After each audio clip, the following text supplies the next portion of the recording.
Today in the Indicator HR and Employment Law podcast, we're discussing legislation which will change the way non-disclosure agreements operate. The Employment Rights Act 2025 contains provisions which, once brought into force, will make void and unenforceable any non-disclosure agreement preventing a worker from making allegations or disclosures about harassment or discrimination, including disclosures about the employer's response to such allegations. These restrictions, which are expected to be brought into force during 2027, will not apply to accepted agreements, the conditions for which will be set out in regulations. As a preparatory step towards bringing these non-disclosure agreement restrictions into force, the government has recently launched a consultation on regulations to prevent the misuse of non-disclosure agreements. The consultation seeks views on conditions for accepted agreements, with the government proposing that a series of conditions must be met for a non-disclosure agreement to qualify as an accepted agreement. In summary, the government proposes that the worker must receive independent legal advice before entering the non-disclosure agreement.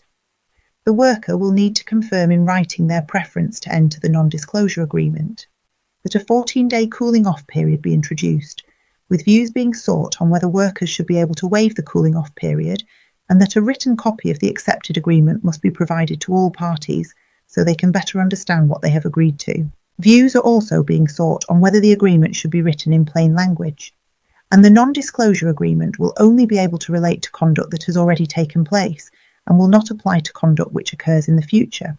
Views are also being sought on whether non-disclosure agreements must be time-limited.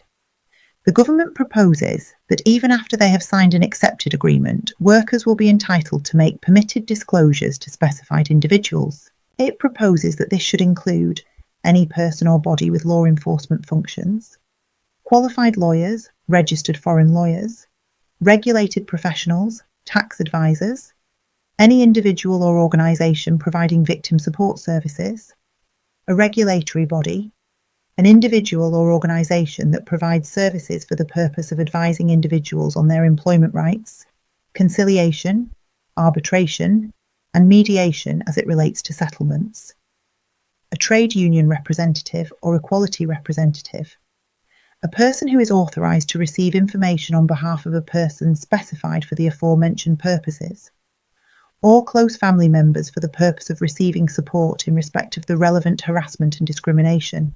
The government is also seeking views on whether to include prospective employers, recruiters, or a wider group of family and friends in the list of persons to whom permitted disclosures can be made.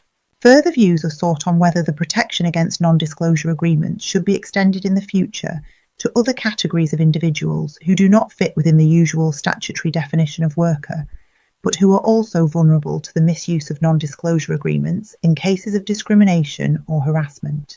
For example, this may include agency workers, those on a work experience placement, and nurses and midwives in training. The government is also considering whether certain groups of self-employed individuals should also be protected. The consultation closes on the 8th July 2026. We will track developments and keep you updated. Look out for further episodes in this series to stay up to date on all things HR and employment law related.